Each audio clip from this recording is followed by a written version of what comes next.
आदरणीय अध्यक्ष जी, राष्ट्रपति जी ने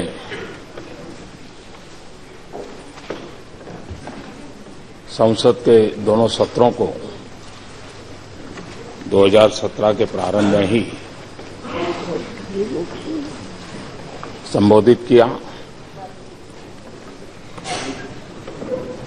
भारत किस तेजी से बदल रहा है, देश की जनशक्ति का सामर्थ्य क्या है, गांव गरीब किसान की जिंदगी किस प्रकार से बदल रही है,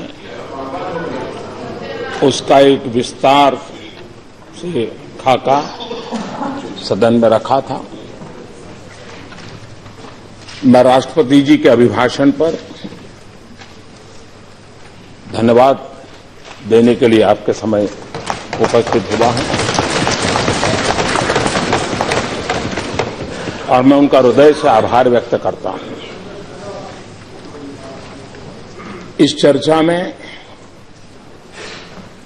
आदरणीय श्री मल्लिकार्जुन जी, श्री तारिक अनवर जी, श्री जयप्रकाश नारायण जी, श्री तथागत जी, सतपथी जी, कल्याण बनर्जी, श्री ज्योतिरादित्य सिंधिया, कई वरिष्ठ महानुभावों ने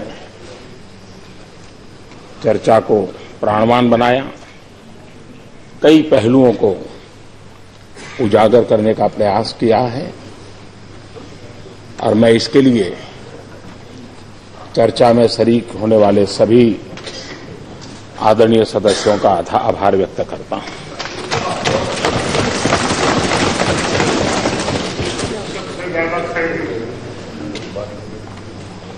कल भूकंप आया।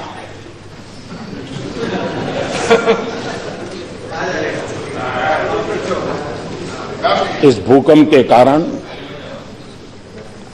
जिन जिन क्षेत्रों में असुविधा हुई है, मैं उनके प्रति अपनी भावना व्यक्त करता हूं और केंद्र सरकार राज्य के पूरे संपर्क में है। स्थिति में कोई आवश्यकता हो तो कुछ टीमें वहां पहुंच भी गई है, लेकिन आखिर भूकंप आ ही गया।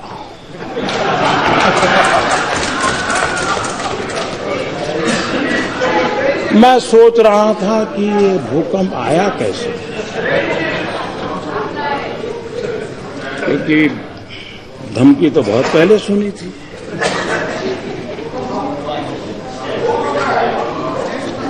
कोई तो कारण होगा कि धरती मां इतनी रूठ गई होगी।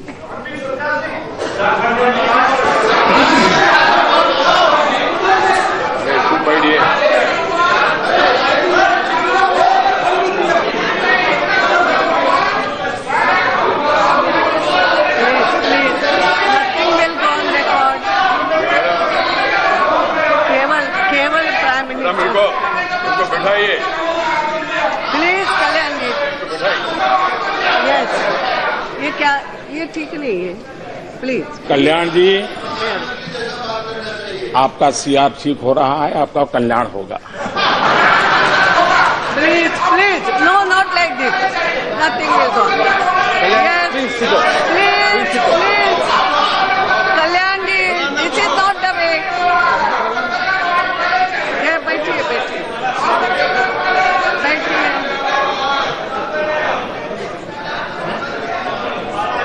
Yes,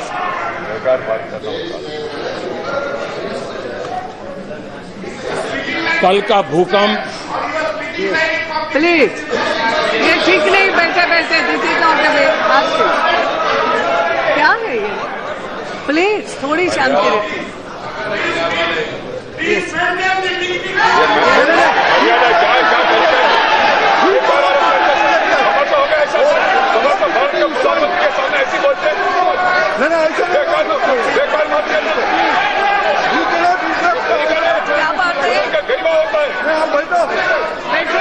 We have heard you. के बारे में आप Kalyan ji, Kalyan Banerjee, please, this is not. Now I am warning you, ऐसा मत करो प्लीज। कल आपने भी अच्छा भाषण दिया, सबने सुना। नाउ आज बिल्कुल शांति से। हाँ, तो आप बैठिए प्लीज, प्लीज बैठिए। Now please take your seat. Yes. आदरणीय अध्यक्षा जी,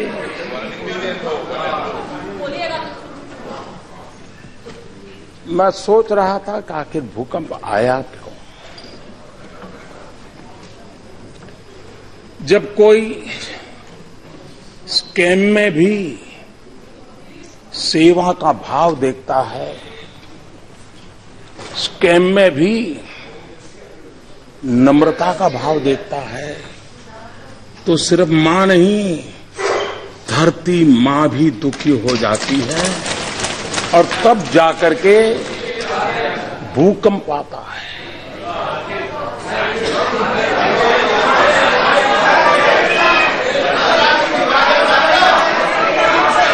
और इसलिए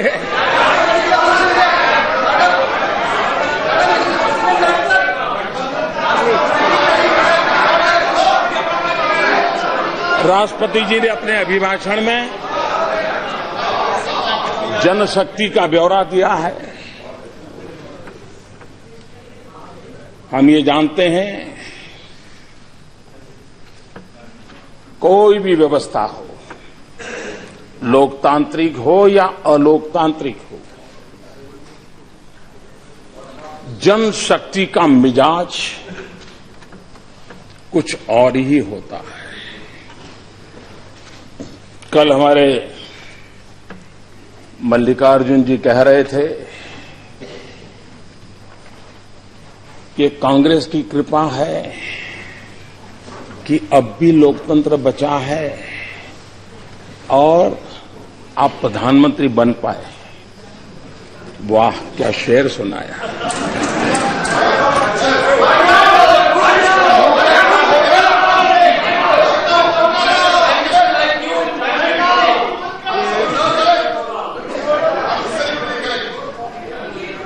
बहुत बड़ी कृपा की आपने इस देश पर, लोकतंत्र बचाया। कितने महान लोग हैं। लेकिन अध्यक्षा जी, उस पार्टी के लोकतंत्र को देश भली भांति जानता है। पूरा लोकतंत्र एक परिवार को आहूत कर दिया गया है।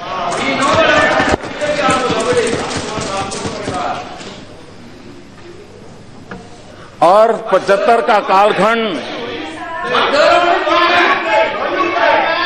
माननीय अध्यक्षा जी, 75 का कालखंड जब देश पर आपातकाल थोप दिया गया था, हिंदुस्तान को जेल खाना बना दिया गया था, देश के गणमान्य वरिष्ठ नेता जयप्रकाश बाबू समेत लाखों लोगों को जेल के सलाखों में बंद कर दिया गया था। अखबारों पर ताले लगा दिए गए थे और उन्हें अंदाज नहीं था कि जनशक्ति क्या होती है।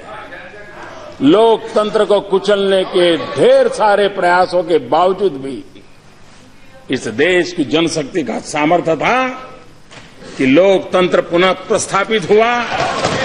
और उस जनशक्ति की ताकत है कि गरीब मां का बेटा भी इस देश का प्रधानमंत्री बन सकता है।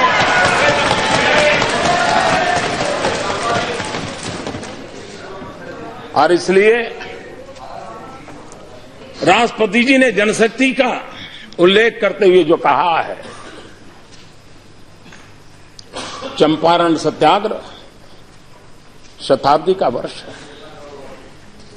इतिहास सिर्फ किताबों की अटारी में पड़ा रहे तो समाज जीवन को प्रेरणा नहीं देता है। हर युग में इतिहास को जानने का, इतिहास को जीने का प्रयास आवश्यक होता है। उस समय हम थे या नहीं थे, हमारे कुत्ते भी थे या नहीं थे, औरों के कुत्ते हो सकते हैं।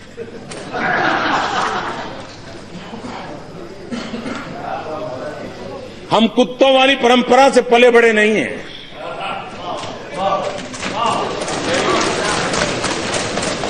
लेकिन देश के कोटि कोटि लोग थे, जब कांग्रेस पार्टी का जन्म भी नहीं हुआ था, 1857 का स्वातंत्र संग्राम इस देश के लोगों ने जान की बाजी लगा करके लड़ा था।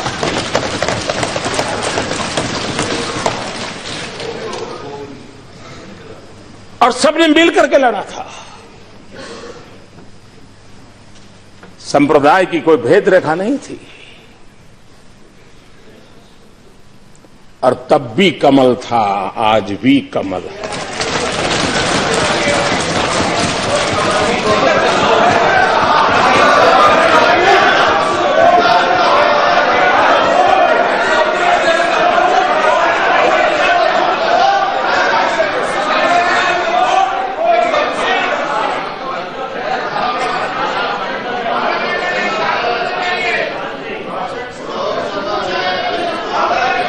यहां बहुत ऐसे लोग हैं जो मेरी तरह आजादी के बाद पैदा हुए हैं, और इसलिए हम में से बहुत लोग हैं जिनको आजादी के लड़ाई में सौभाग्य नहीं मिला, लेकिन देश के लिए जीने का तो सौभाग्य मिला है, और हम जीने की कोशिश कर रहे हैं।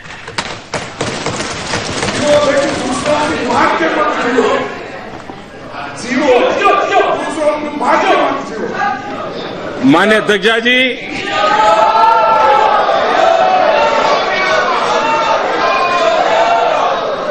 और इसलिए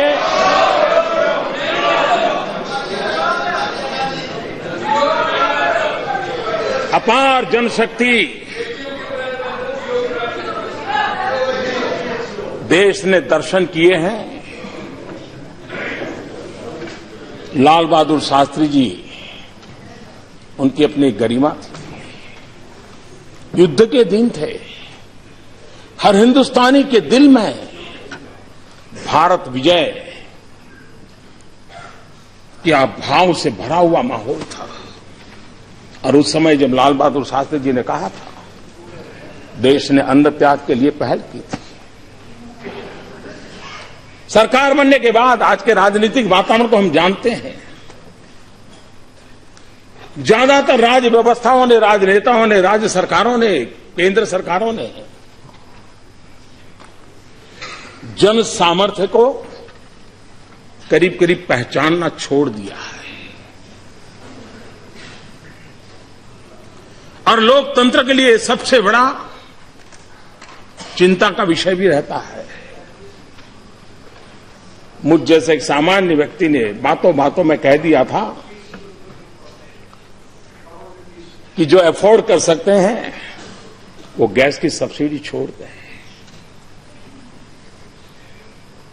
जब हम जनता से कट जाते हैं, जनमन से कट जाते हैं। 2014 में हम चुनाव लड़ रहे थे तो एक दल इस मुद्दे पर चुनाव लड़ रहा था कि 9 सिलेंडर देंगे कि 12 सिलेंडर देंगे। हमने आकर के 9 और 12 की चर्चा को कहां ले गए। हमने कहा जो अफोर्ड कर सकते हैं वो सब्सिडी छोड़ सकते हैं क्या। सिर्फ कहा था। इस देश के 1 करोड़ 20 लाख से ज्यादा लोग गैस सब्सिडी छोड़ने के लिए आगे आए। इस सरकार और वहां बैठे हुए लोगों के गर्व का विषय सीमित नहीं है। ये 125 करोड़ देशवासियों की शक्ति का परिचय है। और मैं इस सदन को प्रार्थना करता हूं, राष्ट्रपति जी के उद्बोधन के माध्यम से प्रार्थना करना चाहता हूं, और देश के राजनीतिक जीवन में निर्णायक की अवस्था में बैठे हुए निर्णय प्रक्रिया के भागीदार सबको आह्वान करता हूं कि हम हमारे देश की जनशक्ति को पहचानें, उस सामर्थ्य को पहचाने।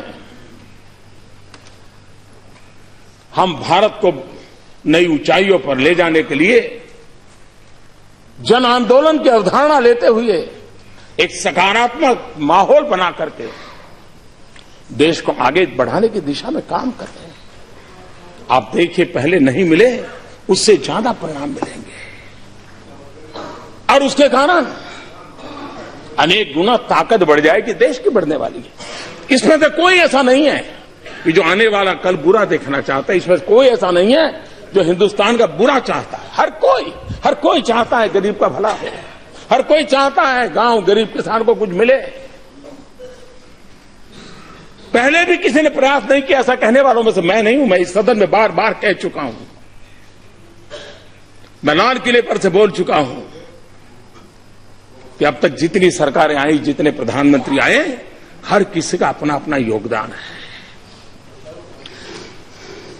उस तरफ बैठे हुए लोगों से कभी सुनने को मिला नहीं है कि इस देश में कोई चाफेकर बंधु भी हुआ करते थे जिनकी शहादत थी आजादी में।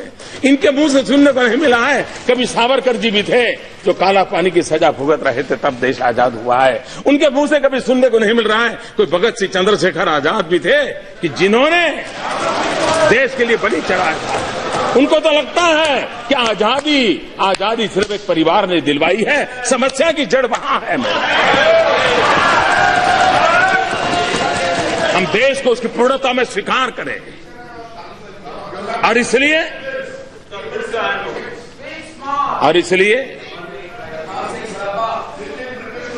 जनशक्ति को जोड़ करके हमारे यहां शास्त्रों में कहा गया है, अमंत्रम अक्षरम नास्ति, नास्ति मूलम अनौषधम, अयोग्य पुरुषो नास्ति, योजक तत्र दुर्लभ।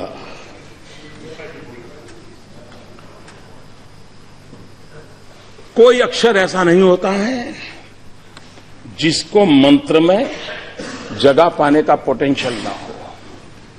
कोई ऐसा मूल नहीं होता है जिसकी औषध में जगह पाने का पोटेंशियल ना हो। कोई इंसान ऐसा नहीं होता है कि जो कुछ कर करके समाज और देश को दे न सके। जरूरत होती है योजक तत्र दुर्लभ, योजक की जरूरत होती है। और इस सरकार ने हर शक्ति को संवार करके जोड़ने का एक प्रयास किया है और जनशक्ति के भरोसे उसको आगे बढ़ाने का प्रयास किया है। स्वच्छता का अभियान, मैं हैरान हूं,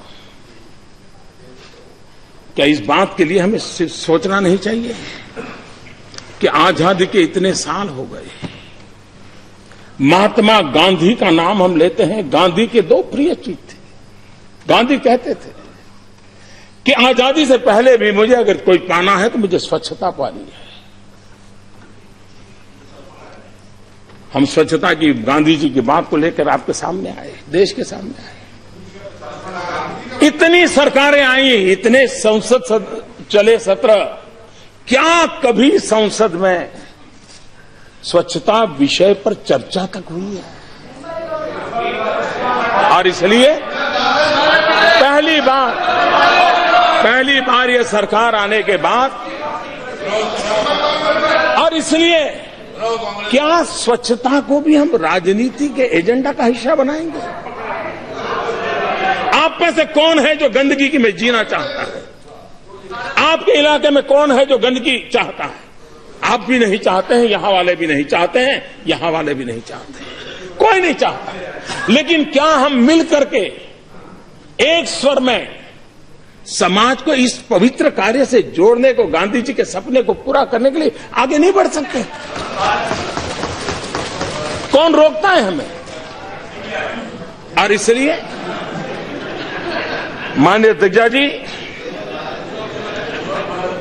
इस अपार जनशक्ति को आगे लेते हुए इस बार एक चर्चा, अब ये तो सही है कि जब राष्ट्रपति जी का उद्बोधन पर चर्चा होती है और बजट भी आया होता तो बजट की बातें भी आ जाती हैं और राष्ट्रपति जी के उद्बोधन की भी बातें आ जाती हैं। बजट पर चर्चा होगी तब वित्त मंत्री जी विस्तार से उसको कहेंगे, लेकिन एक चर्चा आई है, बजट जल्दी क्यों किया गया। भारत एक कृषि प्रधान देश है। हमारा पूरा आर्थिक कारोबार कृषि पर आधारित है और ज्यादातर कृषि की स्थिति दिवाली तक पता चल जाती है। हमारे देश की एक कठिनाई है कि हम अंग्रेजों विरासत छोड़कर के आए उसको लेकर के चल रहे हैं। हम मई में करीब करीब बजट की प्रक्रिया को से पार निकलते हैं और 1 जून के बाद हिंदुस्तान में बारिश आना शुरू हो जाता है। 3 महीने तक बजट का उपयोग होना असंभव हो जाता है। एक प्रकार से हमारे पास कार्य करने का समय बहुत कम बच जाता है और जब समय होता है तब आखिरी दिनों की जो पूर्ति करने के लिए हम जानते हैं, हर सरकार जानती है कि दिसंबर से मार्च तक किस प्रकार से बिल कटते हैं और किस प्रकार से रुपये खर्च किए दिखाए जाते हैं। अब ये हमने सोचना चाहिए। अब मैं किसी की आलोचना नहीं करने का। अभी भी किसी को समझ आता है क्या कारण था कि आजादी के कई वर्षों तक बजट शाम को 5 बजे आता था। किसी ने सोचा नहीं, बस 5 बजे चल रहा है। क्यों चल रहा है भाई? 5 बजे इसलिए बजट चलता था कि यूके की पार्लियामेंट के टाइम के हिसाब से हिंदुस्तान में अंग्रेजों के जमाने से शाम को 5 बजे बजट आया। अब हमने उसको ही चालू रखा और हम बहुत कम लोगों को मालूम होगा, हम घड़ी ऐसे पकड़ते हैं तो इंडियन टाइम है, लेकिन घड़ी ऐसे पकड़ते हैं तो लंदन टाइम है। आपके पास घड़ी है तो देख लीजिए। उसी प्रकार से हाँ, ये दिखाने के लिए ताकि कई लोगों को बहुत चीजें समझ नहीं आती, पता नहीं पड़ता।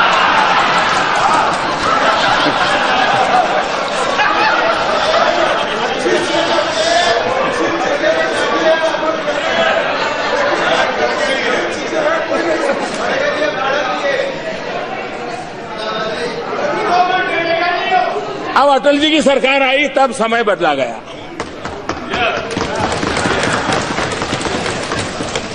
हमारा भी प्रयास है और जब आपकी सरकार थी तब आप लोगों ने भी बजट के समय के संबंध में कमेटी बनाई थी। उसका विस्तृत रिपोर्ट है और आप भी चाहते थे कि भाई ये समय बदलना चाहिए और उन्होंने जो प्रपोजल दी है हमने उसी को पकड़ा है, लेकिन आप लोग नहीं कर पाए क्योंकि आपकी प्रायोरिटी अलग है। आप चाहते नहीं थे ऐसा नहीं है, लेकिन उस प्रायोरिटी में नंबर कब लगेगा। तो इसलिए जो बातें आपके समय हुई है उन बातों को ये बड़े गर्व से कहना चाहिए। आपको फायदा उठाइए ना, ये तो हमारे समय हुआ था।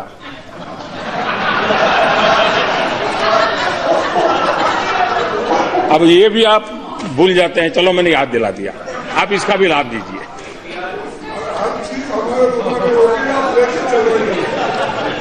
रेलवे के संबंध में भी विस्तार से चर्चा जब बजट की होगी, लेकिन एक बात हम समझे कि 90 साल पहले जब रेल बजट आता था तब ट्रांसपोर्टेशन का एक प्रमुख मोड सिर्फ रेलवे था। आज ट्रांसपोर्टेशन एक बहुत बड़ी अनिवार्यता बनी है और इकलौता रेलवे नहीं है, कई प्रकार के ट्रांसपोर्टेशन के मोड है। जब तक हम कॉम्प्रिहेंसिवली ट्रांसपोर्ट इस विषय को जोड़ करके नहीं चलेंगे तो हम समस्याओं से जूझते रहेंगे। अब इसलिए मुख्य धारा में रेलवे व्यवस्था भी रहेगी, उसमें कोई प्राइवेटाइजेशन को कोई तकलीफ नहीं है, उसकी स्वतंत्रता तो को कोई तकलीफ नहीं है। लेकिन सोचने के लिए सरकार एक साथ कॉम्प्रिहेंसिव हर प्रकार के मोड ऑफ ट्रांसपोर्ट को देखना शुरू करे, आवश्यक है। और हमने जब से आए हमने रेलवे में बजट में बदलाव किया है। आप जानते हैं कि पहले बजट में हमारे गौड़ा जी ने बताया था कि करीब 1500 घोषणाएं हुई थी और कौन मजबूत है, कौन हाउस में ज्यादा परेशान करता है, उसको ध्यान में रख करके, उसको खुश रख करके एक चीज बोली दी जाती थी। वो भी ताली बजा देता था, अपने इलाके में जाके बता देता था ये काम हो गया। हमने देखा साहब 1500 ऐसी चीजें हुई थी जिनका कागज पर ही मोक्ष हो गया था। तो ये ऐसा हम क्यों करते हैं? मैं जानता हूं इससे राजनीतिक दृष्टि से हमें नुकसान होता है, लेकिन किसी ने तो जिम्मा लेना पड़ेगा। देश में जो गलत चीजें डेवलप हो चुकी हैं उसको हम रोकें। और ब्यूरोक्रेसी को सूट करता है जी, ऐसी चीजें उनको सूट करती हैं कि राजनेता ताली बजा दे, वो उनकी गाड़ी चलाते रहे। मुझे नहीं चलानी है जी। देश के सामान्य मानवी की आशा आकांक्षाओं के लिए फैसले लेने हैं, अच्छे फैसले लेने का प्रयास है, अच्छी तरह करने का प्रयास है, और इसलिए हम उस दिशा में आगे बढ़ रहे हैं, हम इसको काम को कर रहे हैं। एक विषय नोटबंदी का आया। पहले दिन से ये सरकार कह रही है हम नोटबंदी पर चर्चा करने के लिए तैयार है, लेकिन आप लोगों को लगता था कि टीवी पर कतार देखते हैं तो कल कभी न कभी कुछ हो जाएगा, फिर देखेंगे। आपको लग रहा था कि इस समय चर्चा करने से शायद मोदी फायदा उठा जाएगा, और इसलिए चर्चा के बजाय आपको टीवी बाइट देने में ही इंटरेस्ट था, इसलिए चर्चा नहीं हुई। अच्छा है इस बार आपने थोड़ा बहुत स्पर्श किया है, और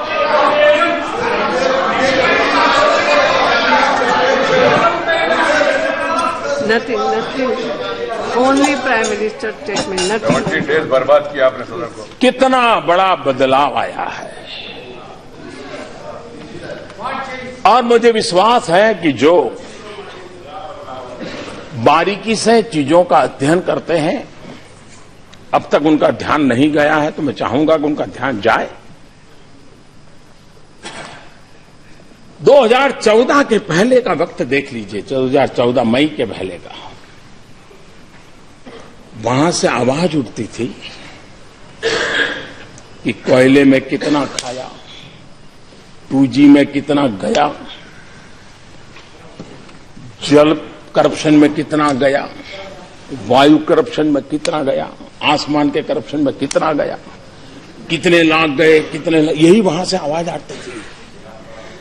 कि मेरे लिए कितनी खुशी की खबर है कि जब वहां से आवाज आती थी मोदी जी कितना लाए, कितना लाए, कितना लाए, तब आवाज उठती थी कितना गया, अब आवाज उठ रही कितना लाए। इससे बड़ा जीवन का संतोष क्या हो सकता है? इससे बड़ा जीवन का, यही तो सही कदम है, यही तो सही कदम है। दूसरा, हमारे खड़गे जी ने कहा कि काला धन हीरे जवाहरात में है, सोने में है, चांदी में है, प्रॉपर्टी में है। मैं आपकी बात से सहमत हूं, लेकिन ये सदन जानना चाहता है ये ज्ञान आपको कब हुआ?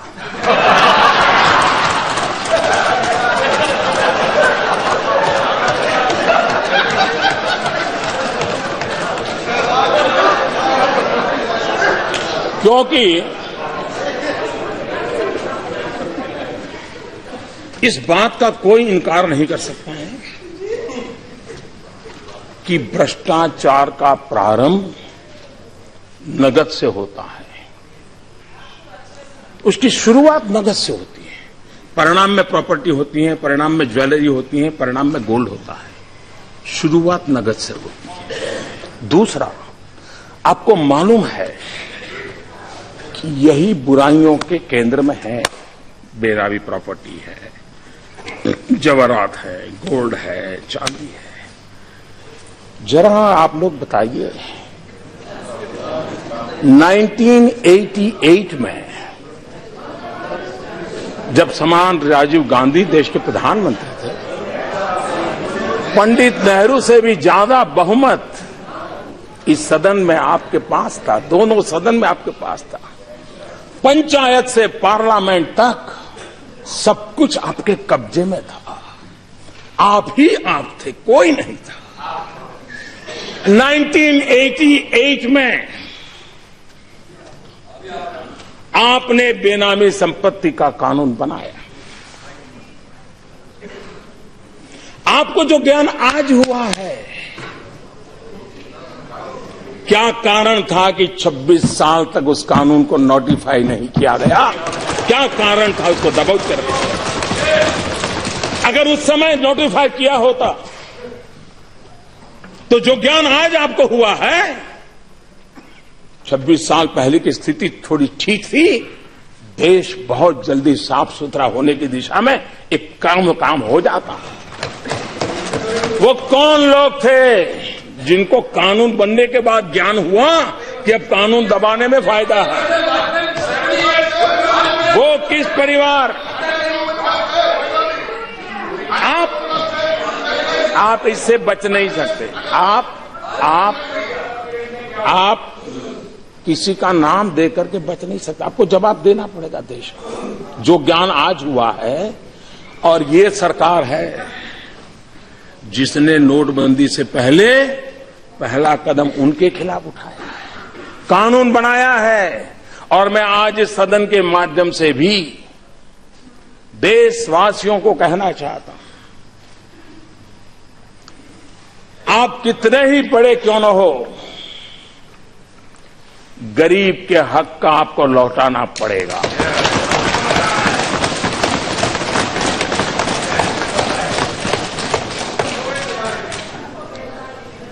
और मैं इस रास्ते से पीछे लौटने वाला नहीं हूं। मैं गरीबों के लिए लड़ाई लड़ रहा हूं और गरीबों के लिए लड़ाई लड़ता रहूंगा। इस देश के गरीबी के मूल में, इस देश में गरीबी के मूल में देश के पास प्राकृतिक संपदा की कमी नहीं थी, देश के पास मानव संसाधनों की कमी नहीं थी, लेकिन देश में एक ऐसा वर्ग पनपा जिन्होंने लोगों के हक लूटते रहे। उसी का नतीजा है कि देश जिस ऊंचाई पर पहुंचना चाहिए था नहीं पहुंच पाया। आप कहते हैं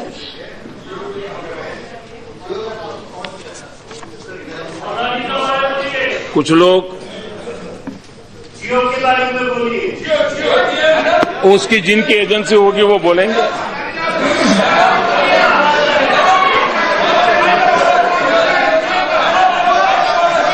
एक बात मैं कहना चाहूंगा,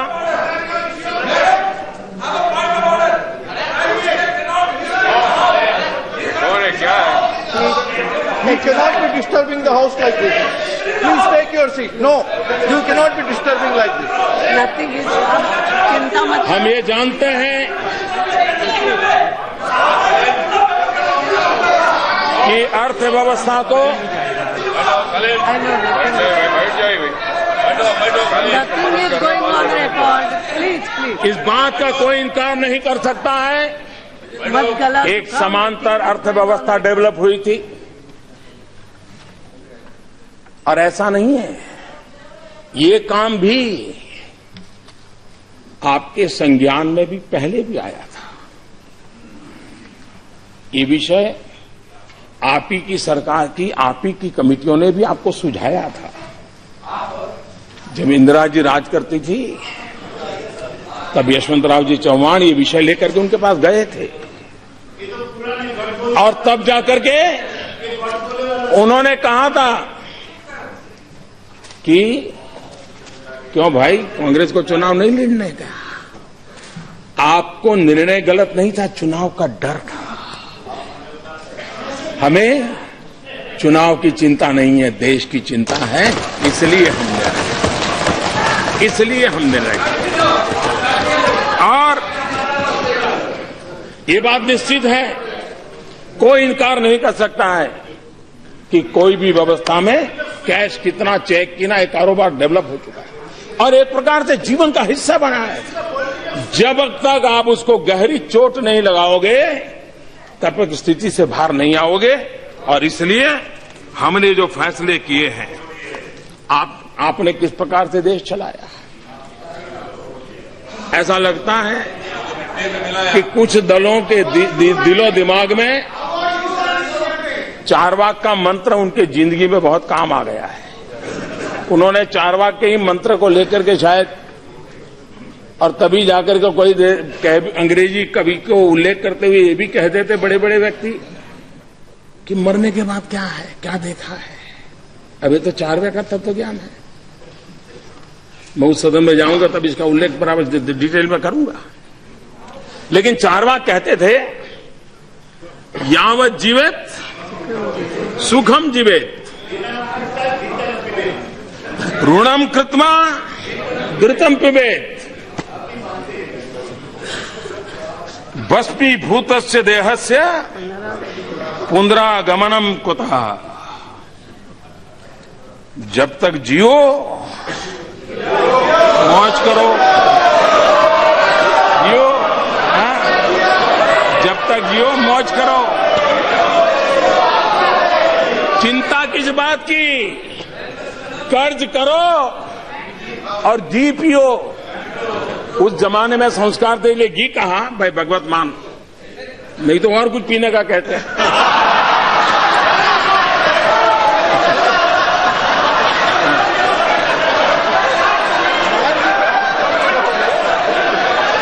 लेकिन उस समय ऋषियों ने, वहां संस्कार थे, तो उन्होंने घी पीने की बात कही थी। शायद आज का जमाना होता तो गुरुहत पीने की चर्चा करनी पड़ती। लेकिन इस प्रकार की फिलॉसफी से कुछ लोगों को लगता है कि जब अर्थव्यवस्था इतनी अच्छी चल रही थी तो आपने ऐसे समय ऐसा निर्णय क्यों किया। ये बात सही है। आप जानते हैं, अगर आपको कोई बीमारी हो और डॉक्टर कहता है कि ऑपरेशन करना है, ऑपरेशन बहुत जरूरी है, फिर भी वो कहता है पहले भाई शरीर ठीक करना पड़ेगा, डायबिटीज कंट्रोल करना पड़ेगा, डीगना कंट्रोल करना पड़ेगा, 7-8 दिन और मशवरा, फिर बाद में ऑपरेशन करते हैं। जब तक वो स्वस्थ नहीं होता है ऑपरेशन करना नहीं पसंद करता डॉक्टर, कितनी भी गंभीर स्थिति हो। डीमोनेटाइजेशन के लिए यह समय इतना पर्याप्त था कि देश की अर्थव्यवस्था तंदुरुस्त थी। अगर दुर्बल होती हम ये कतई सफलतापूर्वक नहीं कर पाते। ये तब सफल होता है ताकि अर्थव्यवस्था मजबूत थी। और इसी समय दूसरा, इसका समय, ऐसा मत सोचिए कि हड़बड़ी में होता है। इसके लिए मोदी का अध्ययन करना पड़ेगा आपको।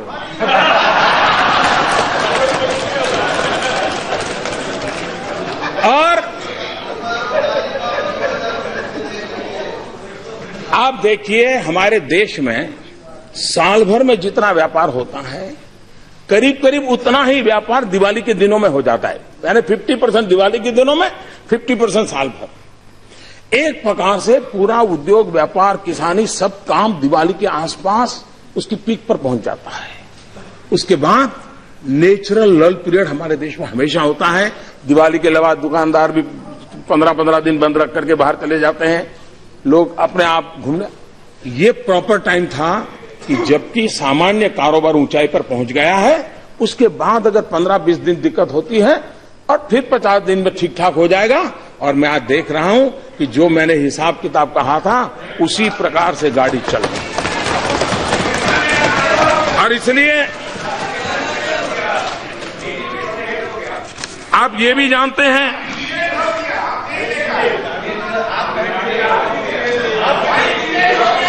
आप ये जानते हैं, एक जमाना था इनकम टैक्स डिपार्टमेंट की मर्जी पर। एक समय था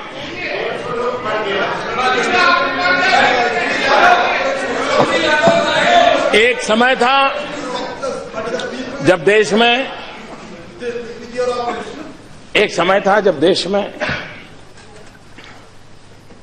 इनकम टैक्स अधिकारी मनमर्जी पड़े वहां जाकर के धमकते थे। और बाकी क्या होता था, पुराना इतिहास को जो दोहराने की जरूरत नहीं है। नोटबंदी के बाद सारी चीजें रिकॉर्ड पर है, कहां से आया, किसने लाया, कहां रखा। अब इसमें से टॉप नामों को टेक्नोलॉजी के द्वारा, डाटा माइनिंग के द्वारा निकाल दिए गए हैं। अब इनकम टैक्स ऑफिसर को कहीं जाना नहीं है, सिर्फ एसएमएस करके पूछना है कि भाई जरा बताइए डिटेल क्या है। आप देखिए, किसी भी प्रकार का अफसरशाही के बिना जिसको भी मुख्य धारा में आना है उसके लिए एक अवसर प्राप्त हो चुका है। और मैं मानता हूं इससे बहुत क्लीन इंडिया, जैसे स्वच्छ भारत का मेरा अभियान चल रहा है, वैसा ही आर्थिक जीवन में स्वच्छ भारत का अभियान भी बहुत तेजी से आगे बढ़ रहा है। और बेनामी संपत्ति का कानून पास हो चुका है, नोटिफाई हो चुका है।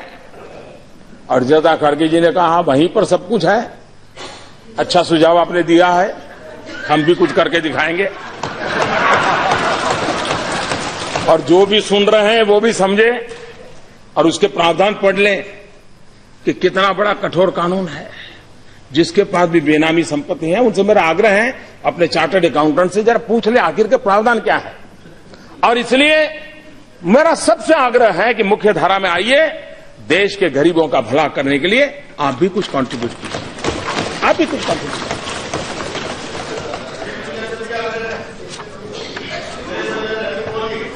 जहां जहां कभी कभी लगता है कि ये निर्णय अचानक हुआ क्या, मैं जरा जानकारी देना चाहता हूं। जिस दिन हमारी सरकार बनी, सबसे पहला काम किया कैबिनेट में एसआईटी बनाई। सुप्रीम कोर्ट ने कहा था और लंबे अरसे तक लटका पड़ा था कि विदेश के काले धन के लिए एसआईटी बनाओ, हमने बनाई। सुप्रीम कोर्ट ने कहा था उस प्रकार से बनाई। और सुप्रीम कोर्ट ने क्या कहा था, क्या कहा था? 26 मार्च 2014, since 1947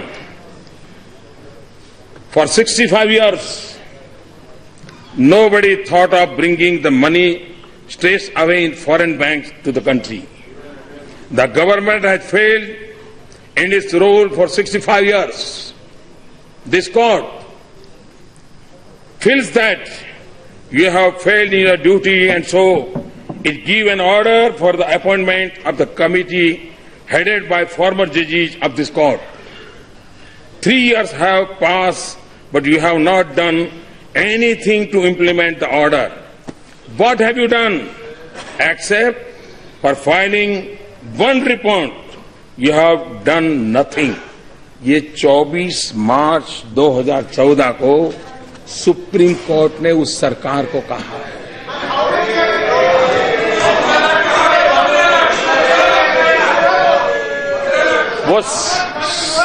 वही तो मैं कह रहा था, वो जमाना था तब आवाज उठती थी कितना गया, अब आवाज उठ रही है कितना आया, और आके रहेगा, आते रहेगा। आप देखिए एक के बाद एक देखिए, विदेश में जमा काले धन के खिलाफ नया कठोर कानून बनाया, प्रॉपर्टी जब्त करने की बात कही। इस बार भी बजट में एक नया कानून की बात कही गई है, सजा भी 7 साल से 10 साल कर दी। टैक्स हेवन जो थे मॉरिशस, सिंगापुर वगैरह, उस पुराने जो नियम आप बना करके गए थे उसको हमने बातचीत की, उनको समझाया, हमारी परिस्थितियां समझाई, उसको हम ले आए। हमने स्विट्जरलैंड से समझौता किया कि वो रियल टाइम इंफॉर्मेशन देंगे, कोई भी हिंदुस्तानी नागरिक पैसा रखेगा तो उसका पता चल जाएगा। हमने अमेरिका सहित कई देशों के साथ इस प्रकार के समझौते किए हैं, जहां भी हमारा कोई भी भारतीय नागरिक, भारतीय मूल का व्यक्ति पैसे रखेगा तो उसकी जानकारी भारत को मिलेगी। उसी प्रकार से प्रॉपर्टी बिक्री, 20,000 से ज्यादा नगद नहीं, इसकी चर्चा हमने नहीं किया। रियल एस्टेट बिल को पास किया, ज्वेलरी के मार्केट में भी 1% एक्साइज डाली ताकि इस चीजों को स्ट्रीमलाइन करना था, किसी को परेशान नहीं करना था। और आप ही लोग हैं इस देश सदन में, इधर हो या उधर हो, मुझे चिट्ठियां आई हैं जब हमने कहा कि 2 लाख से ज्यादा कोई अगर ज्वेलरी परचेज करता है तो उसको पैन नंबर देना होगा। मैं हैरान हूं, काले धन और भ्रष्टाचार के खिलाफ भाषण देने वाले लोग मुझे चिट्ठियां लिखते थे कि पैन नंबर मांगने का नियम रद्द कर दीजिए, ताकि लोग कैश मनी से सोना लेते रहे, गहने लेते रहे और काला बाजार चलता रहे। हम टिके रहे, हम उसको करके दिखाया, एक एक कदम उठाया। मैं जानता हूं ये राजनीतिक फायदे के लिए काम कोई ऐसा नहीं कर सकता, वरना तो आप पहले कर लेते। ये कठिनाई है, लेकिन देश का भला करने के लिए निर्णय करने थे और गरीबों का भला करना था, इसलिए निर्णय किए थे। 2 लाख से ज्यादा से किसी सामान पर 10 लाख से ज्यादा महंगी गाड़ी पर 1% अतिरिक्त टैक्स लगा दिया। हमने इनकम टैक्स डिक्लेरेशन स्कीम भी लाई और अब तक में सबसे स्कीम में सबसे ज्यादा पैसा लोगों ने डिक्लेयर किया। 1100 से ज्यादा पुराने कानून हमने खत्म किए और यहां बताया गया कि आपने नोटबंदी के संबंध में, कोई कहता है 150 बार, कोई कहता है 130 बार, वो सब अलग अलग आंकड़े बोलते हैं। इतने नियम बदले, 150 बहुत अच्छा याद रखते हैं। 150 आदमी मर गया, 150 बार नियम बन गया। अब मैं आपको बताना चाहता हूं, ये तो एक ऐसा काम था जिसमें हम जनता की कोई तकलीफ तुरंत हम समझने के बाद रास्ता खोजने का प्रयास करते थे। दूसरा, जिन लोगों को सालों से लूटने की आदत लगी है वो रास्ता खोजते तो हमें बंद करने के लिए कुछ न कुछ करना पड़ता था। लड़ाई का मौसम था, एक तरफ देश को लूटने वाले थे और एक तरफ देश को ईमानदारी की तरफ ले जाने का मोर्चा लगा हुआ था। लड़ाई पल पल चल रही थी, वो एक तू डाल डाल में 5 इस प्रकार से लड़ाई चल रही थी। लेकिन जो आप लोगों का बड़ा प्रिय कार्यक्रम है, जिसको लेकर के आप बड़ी पीठ थपथपा रहे हैं, वैसे उसके लिए आपको हक नहीं है, क्योंकि जब इस देश में राजा रजवाड़ों का शासन था तब भी गरीबों के लिए राहत काम के नाम से योजनाएं चलती थी। उसके बाद भी हिंदुस्तान में फूड फॉर वर्क के नाम से कई योजना, 9 देश आजाद होने के बाद 9 प्रकार की अलग अलग नामों से चली हुई योजना चलते चलते चलते आप उसमें एक नाम लिया जिसको मनरेगा कहते हैं। कई यात्रा करके आया हुआ है और हर राज्य में, जहां कम्युनिस्टों की सरकार थी उन्होंने भी पश्चिम बंगाल में किया था, जहां शरद पवार की सरकार थी महाराष्ट्र में किया था, गुजरात में भी जो कांग्रेस की सरकार, हर देश में किसी ने आजादी के बाद इस प्रकार के काम किए ही किए थे, हर किसी ने किए थे। तो कोई नई चीज नहीं थी, लेकिन नाम नया था। लेकिन देश को और आपको खुद को भी जान करके आश्चर्य होगा कि शांत रूप से इतने सालों से चली हुई योजना के बाद भी मनरेगा में 1035 बार परिवर्तन किए हैं। 1035 बार नियम बदले गए। आप कभी अपने तो आईने में झांकिए, और उस समय तो लड़ाई नहीं थी, इतने बड़े दबाव में काम करना नहीं था। क्या कारण था कि मनरेगा जैसा एक जो लंबे अरसे से चल रहा था, उसको भी आपको लाने के बाद 1035 बार उसमें परिवर्तन करने पड़े।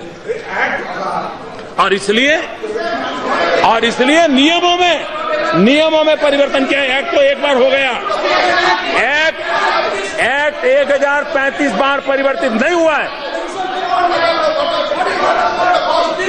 और इसलिए मैं आज You listen to the honorable Prime Minister ना? We have listened to you. हमने सुना है आपको, आप भी शांति से सुनिए। और इसलिए आज मैं आपको 40 मिनट के बजाय 1.25 घंटे मिल चुके थे बाबू। और इसलिए मैं कहना चाहूंगा, आज मुझे आपको काका हाथरसी की एक कविता के शब्द सुनाता हूं। काका हाथरसी के कविता के शब्द सुनाता हूं, और मैं काका हाथरसी को याद करता हूं तो कोई उत्तर प्रदेश के चुनाव के साथ न जोड़े, क्योंकि उनके हर चुनाव में काका हाथरसी की बात तो चलती रहती थी। काका हाथरसी ने किया था, काका हाथरसी ने कहा था, अंतरपट में खोजिए छिपा हुआ है खोट, अंतरपट में खोजिए छिपा हुआ है खोट। और काका हाथर सिंह ने आगे कहा है, मिल जाएगी आपको बिल्कुल सत्य रिपोर्ट।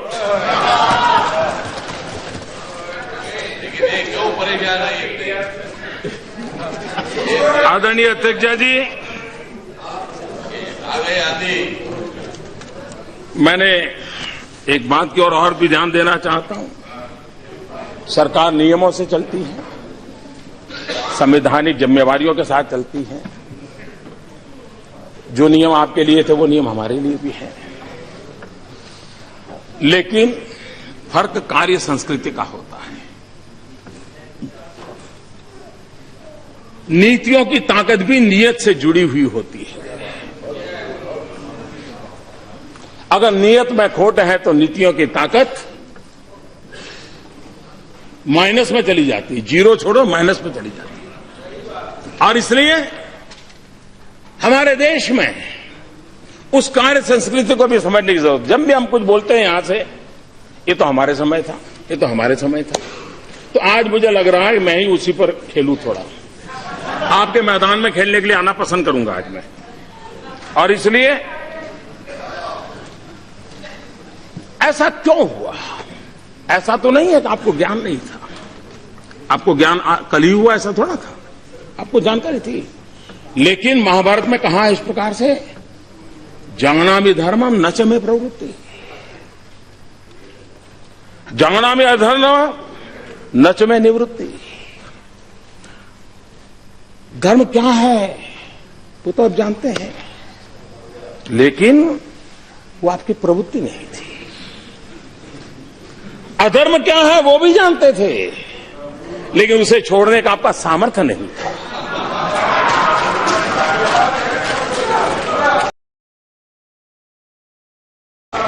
मैं बताता हूं जी, अब मुझे कहिए, नेशनल ऑप्टिकल फाइबर नेटवर्क, अगर मैं उसके लिए कुछ भी कहूंगा तो वहां से आवाज उठाई, ये तो हमने शुरू किया था। मैं हमने शुरू किया था उसी से शुरू करना चाहता हूं। अब देखिए, नेशनल ऑप्टिकल फाइबर नेटवर्क 2011 से 14 3 साल सिर्फ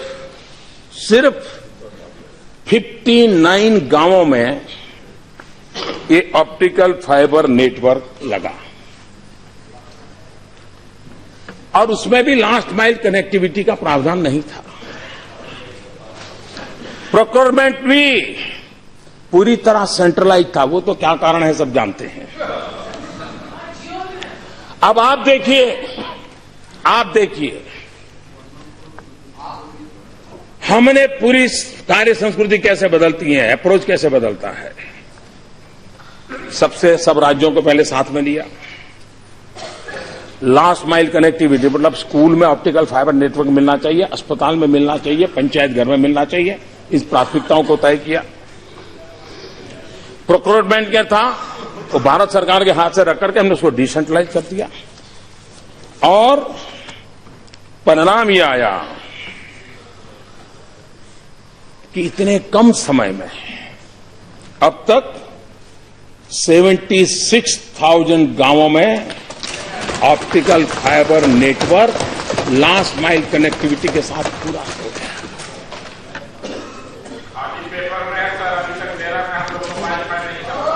दूसरा, अभी यहां बताया जा रहा था कल कि आप लेस कैश सोसाइटी या कैशलेस सोसाइटी के लिए बोल रहे हैं। लोगों के पास क्या है, मोबाइल। मैं हैरान हूं। मैं तो 2007 के बाद से जितने चुनाव सभाएं सुनी हैं, आपके नेता गांव-गांव जाके कहते हैं कि राजीव गांधी कंप्यूटर रिवॉल्यूशन लाए, राजीव गांधी मोबाइल फोन लाए, राजीव गांधी ने गांव-गांव कनेक्टिविटी कर दी। आप ही का भाषण है। और जब मैं आज कह रहा हूं कि उस मोबाइल का उपयोग बैंक में भी कन्वर्ट किया जा सकता है, तो आप कहते हैं मोबाइल फोन ही कहां है। ये समझ भी आ रहा है भाई। आप ही कह रहे थे हमने इतना कर दिया, जब मैं उसमें कुछ अच्छा जोड़ रहा हूं तो कहते नहीं वो तो है ही नहीं। तो ये क्या समझा रहे थे आपको जी? क्यों ऐसा कर रहे हो जी? दूसरी बात है, ये आप भी मानते हैं, मैं भी मानता हूं कि पूरे देश के पास सब नहीं है, लेकिन मान लो अगर 40% के पास है, तो क्या उन 40% लोगों को इस आधुनिक व्यवस्था से जोड़ने की दिशा में हम सबका सामूहिक प्रयत्न रहना चाहिए कि नहीं रहना चाहिए? 60% का अब चलो बाद में देखेंगे, कहीं तो शुरू करें। और इसका लाभ है, डिजिटल करेंसी को हम कम ना आते। आज हमारा एक एक एटीएम उसका संभालने के लिए एवरेज 5 पुलिस वाले लगते हैं। करेंसी को एक जगह से दूसरे ले जाने के लिए सब्जी और दूध के मोबिलाइजेशन के लिए जितना खर्चा होता है, उससे ज्यादा उसके मोबिलाइजेशन से खर्चा होता है। अगर हम इस बातों को समझे तो जो कर सकते हैं, सब नहीं कर पाएंगे, हम समझ सकते हैं, लेकिन जो कर सकते हैं उनको करने के लिए प्रोत्साहित करना, ये नेतृत्व का काम होता है, किसी भी दल का हो। उससे लोगों का भला होने वाला है। अभी मुझे कोई बता रहा था, एक सब्जी वाले ने शुरू किया, कल ही कोई मुझे रिपोर्ट देके गया। उसको पूछा तेरा क्या फायदा है? बोले साहब पहले क्या होता था, एक तो मेरे ग्राहक परमानेंट थे, सबको मैं जानता था। अब मान लीजिए 52 रुपीज का सब्जी लिया, तो फिर वो मैडम कहती थी चलिए जेब और पैसे नहीं, 50 रुपए का नोट ले लो, तो बोले मेरे 2 रुपए चले जाते थे। अब मैं भी बोल नहीं पाता था, और बोले मैं लगाता था हिसाब, तो साल भर में मेरा 800-1000 रुपया, ये रुपया 2 रुपया न देने में ही हो जाता था। बोले इसके कारण भीम ऐप लगाने के बाद 52 रुपया है तो 52 रुपया मिलता है, 53 रुपया है तो 53 मिलता है, 48 रुपीज 45 पैसा है तो पूरा मिलता है। बोले मेरा तो 800-1000 रुपया बच गया। देखिए चीजें कैसे बदलती है। और इसलिए हम कम से कम, आप मोदी का विरोध करें कोई बात नहीं, आपका काम भी है, करना भी चाहिए, लेकिन जो अच्छी चीज है उसको आगे बढ़ाएं। जहां है, मान लीजिए गांव में नहीं है, शहरों में है, तो आगे तो बढ़ाओ भाई, उसको योगदान करो, देश का भला होगा, हम और किसी व्यक्ति का भला नहीं है। और इसलिए मैं आग्रह करूंगा कि ऐसी चीजों में हम मदद कर सकते हैं तो करनी चाहिए। कार्य संस्कृति कैसे बदलती है? अब ये रोड बनाना क्या हमारे आने के बाद हुआ क्या? ये टोडरमल के जमाने से चल रहा है, शेरशाह सूरी के जमाने से चल रहा है। तो ये कहना कि ये तो हमारे जमाने से था, हमारे जमाने से था, आप कहां जाओगे भाई? लेकिन फर्क क्या है? पिछली सरकार में प्रधानमंत्री ग्रामीण सड़क योजना प्रतिदिन 69 किलोमीटर होती थी, हमारे आने के बाद 111 किलोमीटर होती है। ये फर्क। और हमने रोड बनाने में स्पेस टेक्नोलॉजी का उपयोग किया है। स्पेस टेक्नोलॉजी से फोटोग्राफी होती है, मॉनिटरिंग होता है। हमने रेलवे में ड्रोन का उपयोग किया है, फोटोग्राफी करते हैं, काम का हिसाब लेते हैं। कार्य संस्कृति टेक्नोलॉजी की मदद से कैसे बदलाव लाया जा सकता है। आवास योजना, ग्रामीण आवास योजना, राजनीतिक फायदा उठाने के लिए नामों को जोड़ करके उसका जो उपयोग हुआ, लेकिन फिर भी आपके समय में एक साल में 10,83,000 घर बनते थे। इस सरकार में एक वर्ष में 22,27,000 घर बने। 22 lakh. National urban renewal mission एक महीने में 8,017 घर बने। हमारी योजना से 13,530 घर बने। रेलवे, पहले ब्रॉड गेज रेलवे का कमीशनिंग एक साल में 1,500 किलोमीटर हुआ करता था। पिछले साल ये बढ़कर के 1,500 किलोमीटर से सामने 3,000 किलोमीटर, डबल। और हम 3,500 किलोमीटर तक। और इसलिए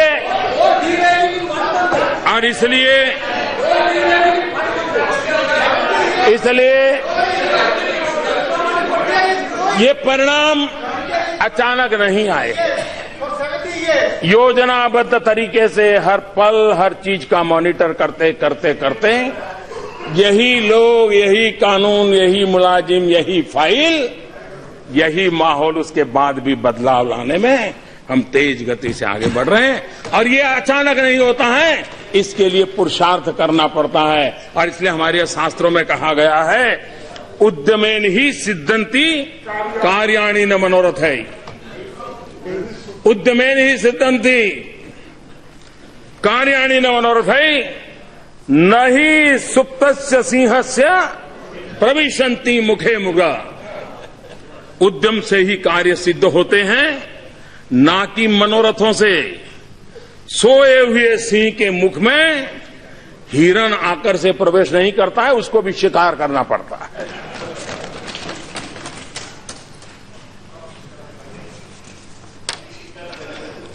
आदरणीय अध्यक्ष महोदय, कुछ मूलभूत परिवर्तन कैसे आते हैं? हम जानते हैं कि राज्यों के इलेक्ट्रिसिटी बोर्ड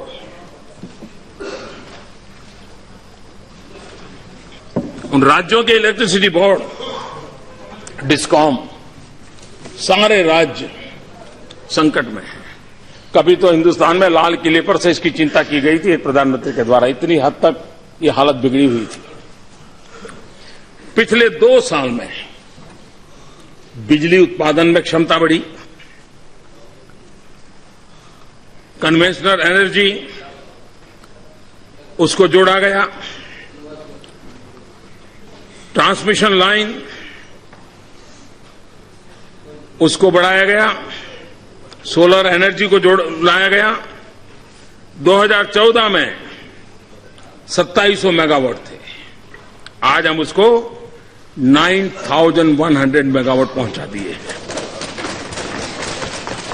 सबसे बड़ी बात, डिस्कॉम योजना के कारण, उदय योजना के तहत राज्यों को उस योजना जब वो सफल कर पाएंगे, करीब करीब 1,60,00,000 से ज्यादा रकम राज्यों की तिजोरी में बचने वाली है। और राज्यों के साथ जोड़ करके अगर भारत सरकार ने 1,60,00,000 की घोषणा कर दी होती तो चारों तरफ कहते कि वाह, मोदी सरकार ने इतना पैसा दिया।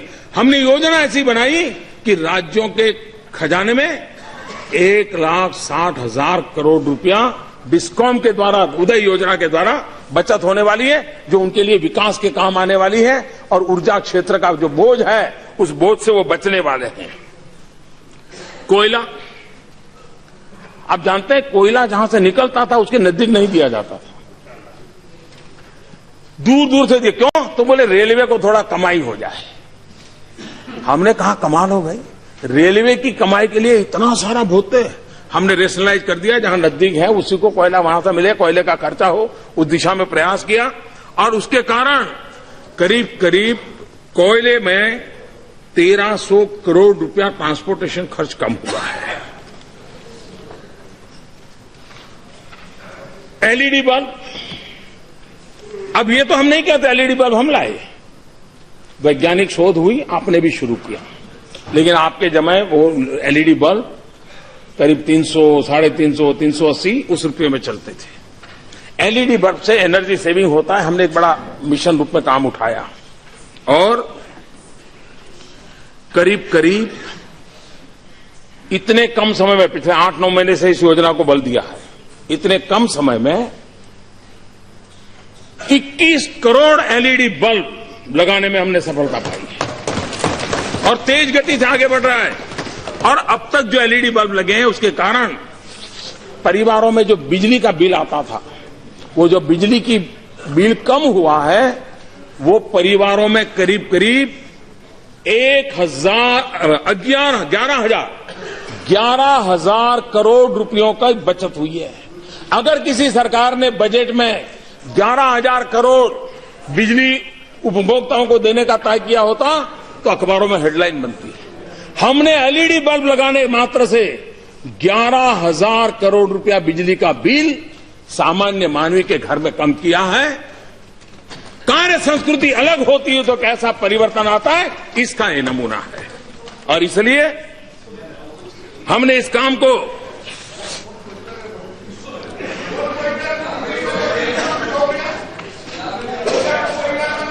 यहां पर हमारे विपक्ष के नेता शेड्यूल कास्ट के बजट के लेकर के भाषण कर रहे थे, लेकिन बड़ी चतुराई पूर्वक 13-14 के आंकड़ों को उन्होंने बोलना अच्छा नहीं माना। खुद का लगाते थे, 13-14 आता था, अटक जाते थे। शेड्यूल कास्ट सब प्लान कुल आवंटन 2012-13 37,113, 13-14 41,561, 16-17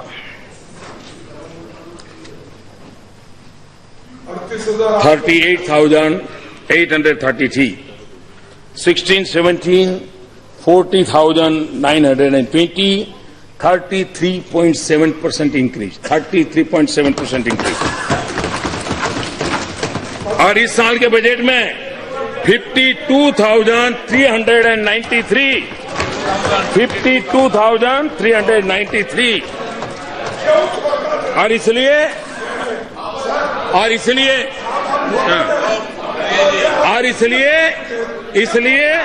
ये झूठ है और ये नहीं कह सकते, ये नहीं कह सकते आप, ये झूठ है, ये नहीं कह सकते आप सत्य सुनने की हिम्मत चाहिए, सत्य सुनने की हिम्मत चाहिए।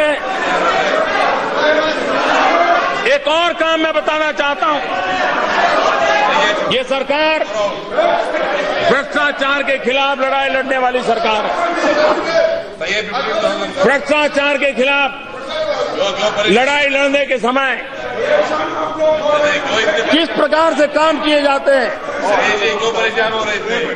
17 मंत्रालय के 84 योजनाएं हमने डायरेक्ट बेनिफिट ट्रांसफर आधार योजना के साथ जोड़ करके उसको आगे किया और 32 करोड़ लोगों को 1,56,000 करोड़ रुपया डायरेक्ट बेनिफिट ट्रांसफर स्कीम में दिया गया। अब उससे क्या लाभ हुआ है और इसको समझना होगा कि किस प्रकार से हर गली मोहल्ले में चोरी लूट की व्यवस्था रही थी। और मैं जानता हूं इतनी बारीकी से हर जगह पर चोरी लूट को रोकूंगा तो मेरे पर कितना तूफान होगा। और तब जाकर मैंने गोवा में बोला था कि मैं जानता हूं, मैं ऐसे निर्णय करता हूं, मेरे पर क्या बीतेगी मुझे मालूम है, आज भी मालूम है। और इसमें दोबारा कहता हूं, ऐसे ऐसे बड़े बड़े लोगों को तकलीफ हो रही है और ज्यादा होने वाली है। उसके कारण मुझे अंदाज है मुझ पर क्या क्या जुल्म होने वाले हैं। उसके लिए तैयार, क्योंकि देश के लिए मैंने ये प्रण लेकर के निकला हुआ इंसान हूं और इसलिए मैं कदम उठा रहा हूं। पहली योजना, हमारे यहां गैस सिलेंडर जाते थे, सब्सिडी मिलती थी। जब उसको आधार योजना से जोड़ा तो उसका लीकेजेज करीब 26,000 करोड़ रुपए से ज्यादा लीकेजेज रुका, जिसका परिणाम ये आया कि 1.5 करोड़ गरीब परिवारों को गैस का कनेक्शन देने में हम सफल हुए।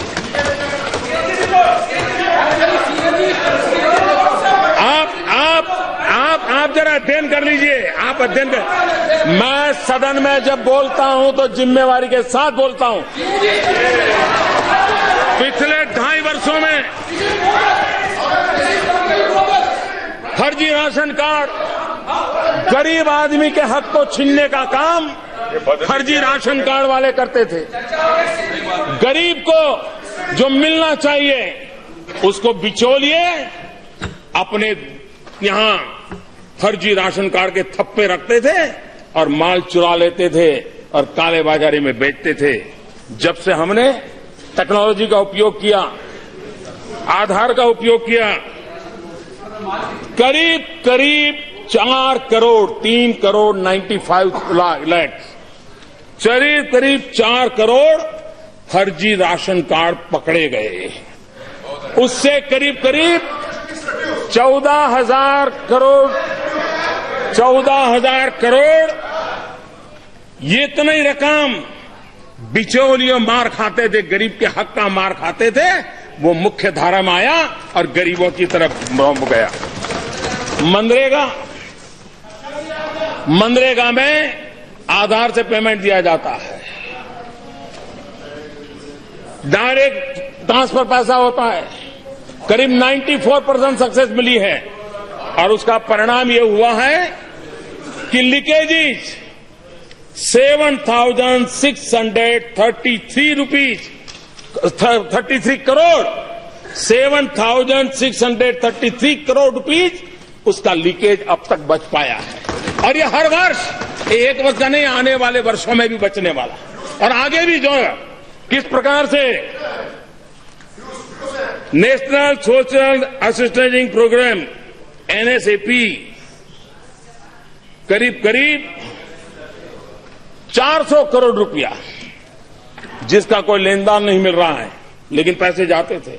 कुछ तो ऐसी चीजें पाई गई, जिस बेटी का जन्म नहीं हुआ वो बेटी विधवा भी हो गई और खजाने से धन भी जा रहा है।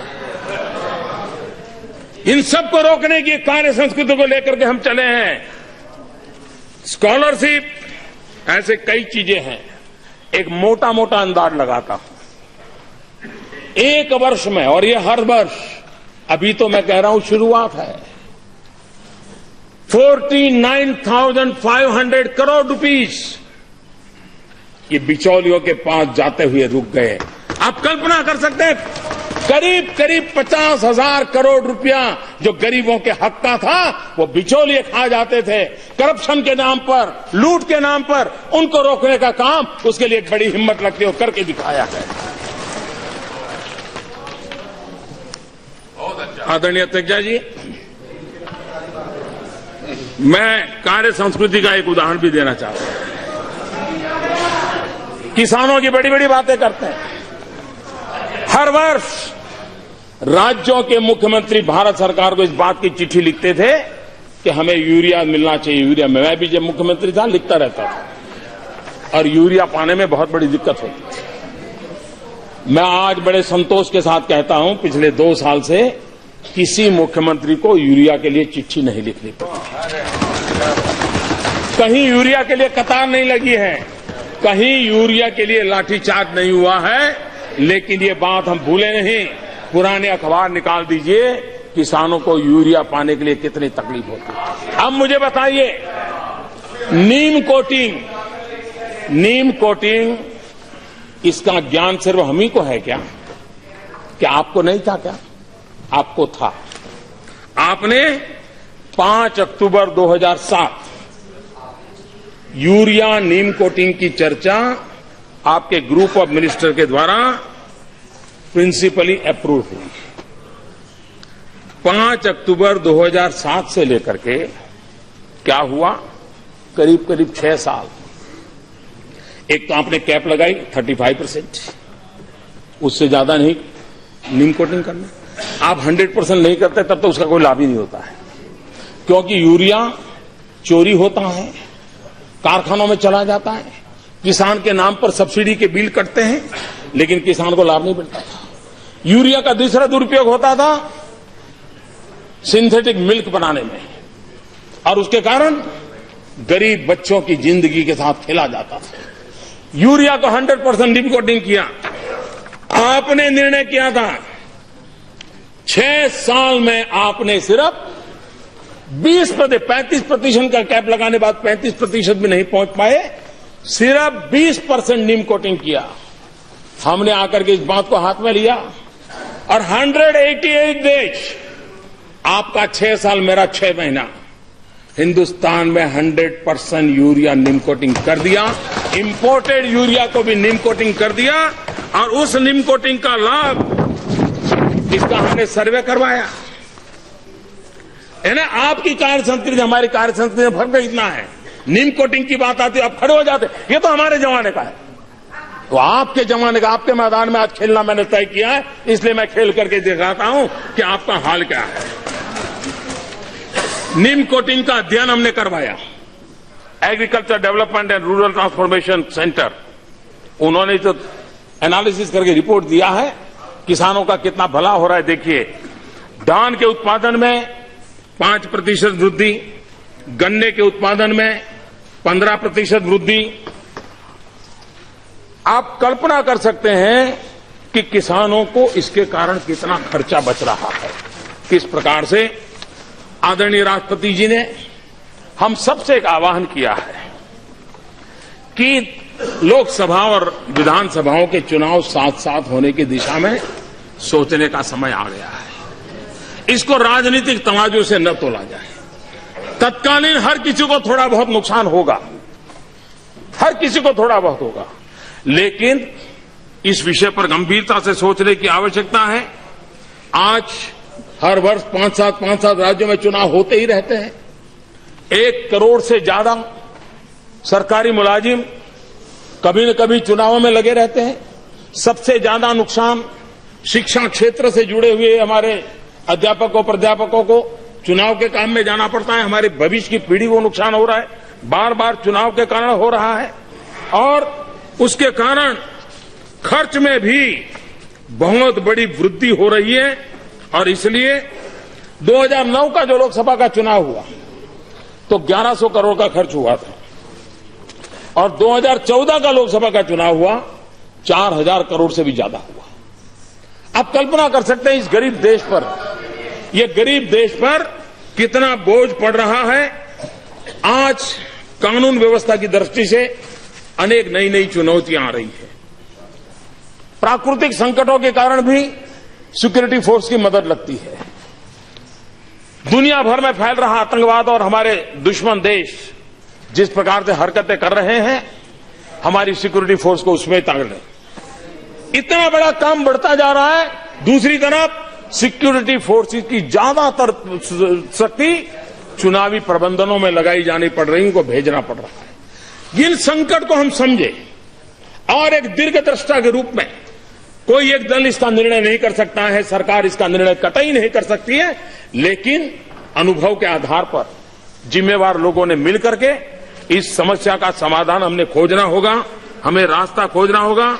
और राष्ट्रपति जी ने जो चर्चा निकाली है उस चर्चा को हमने आगे बढ़ाना चाहिए। उनका धन्यवाद करते हुए, उनके धन्यवाद के लिए हम लोगों ने प्रयास करना चाहिए।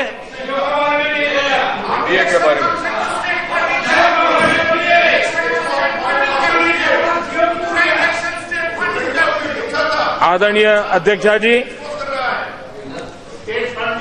हमारे देश की ग्रामीण अर्थकारण को मजबूत किए बिना देश का अर्थकारण आगे नहीं बढ़ता है। मैं हैरान हूं, हमारे विपक्ष के नेता को राष्ट्रपति जी के संबोधन में दलित, पीड़ित, शोषित, वंचित, युवा, मजदूर, इनके उल्लेख से भी परेशानी हुई।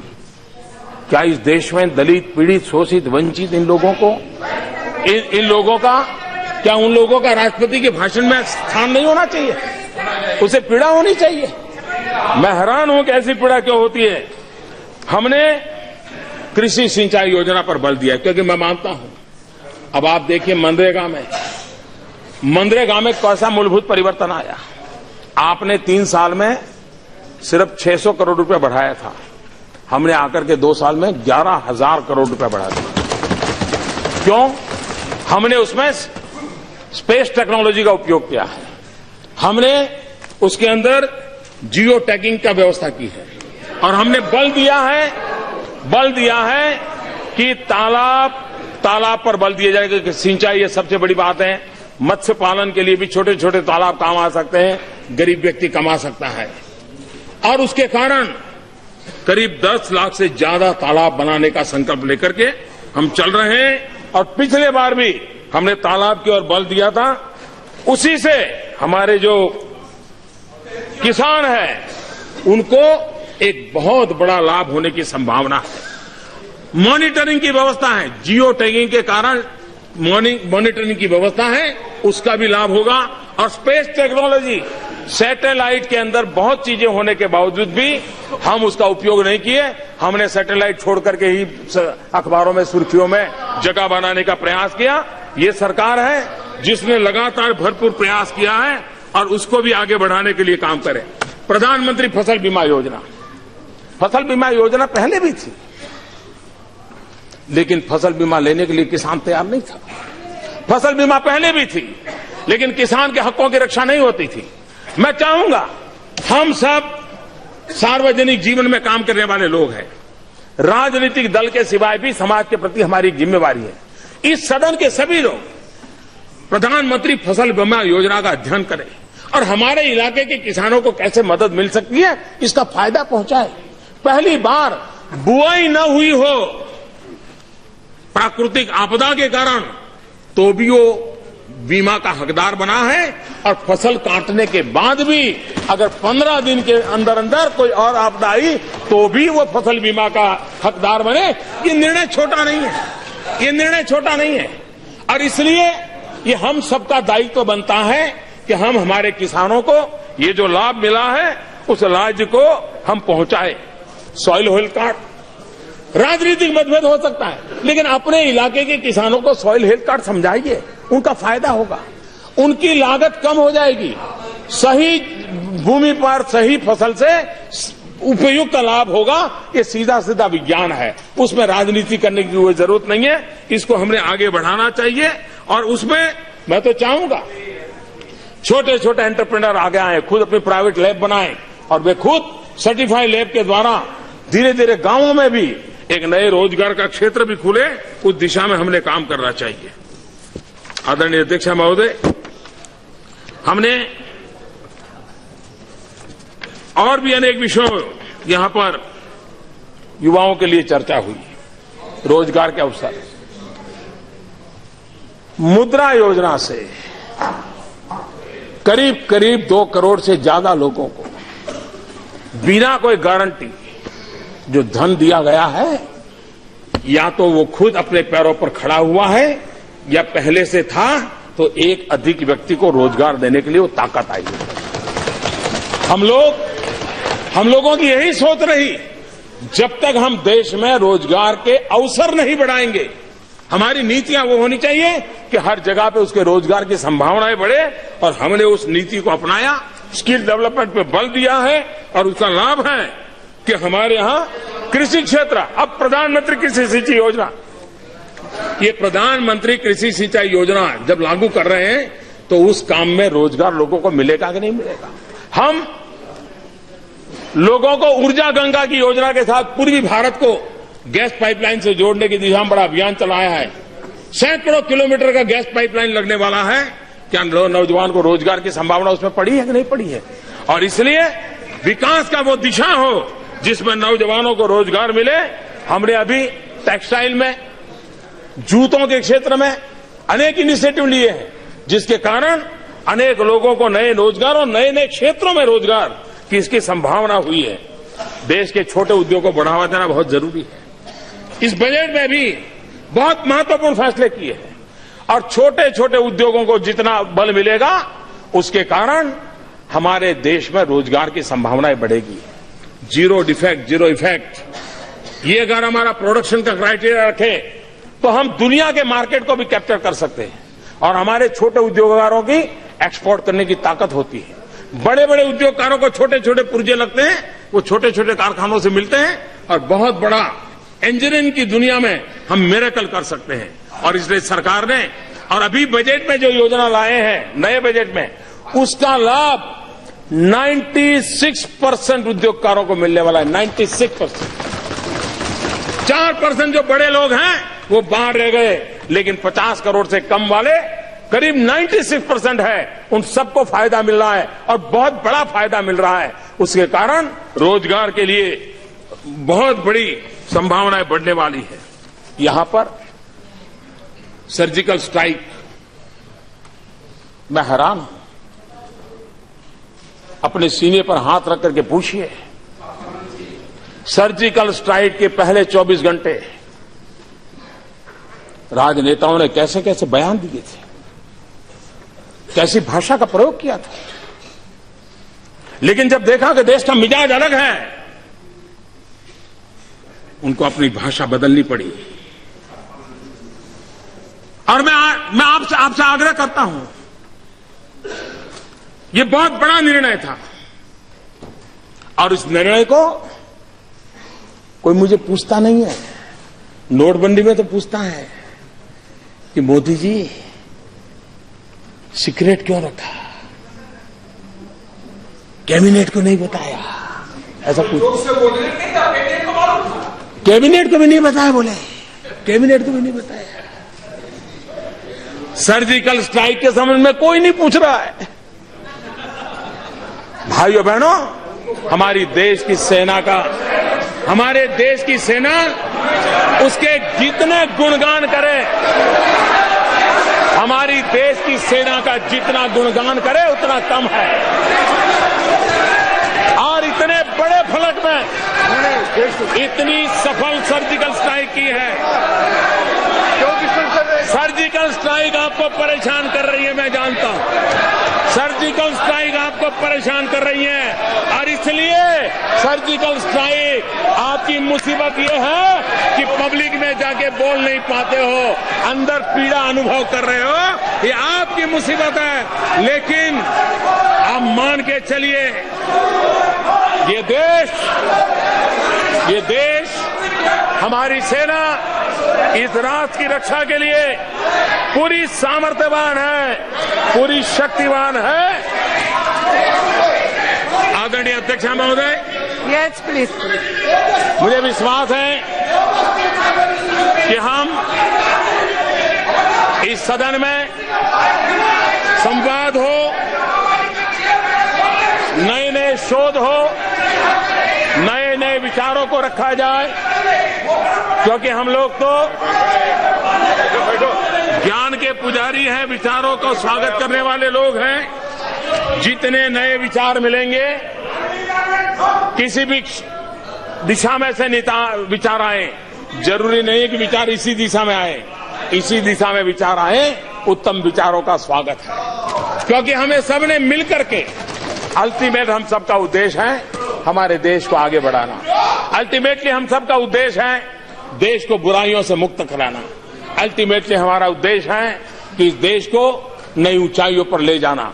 और विश्व के अंदर एक अवसर आया है, ऐसे अवसर बहुत कम आते हैं।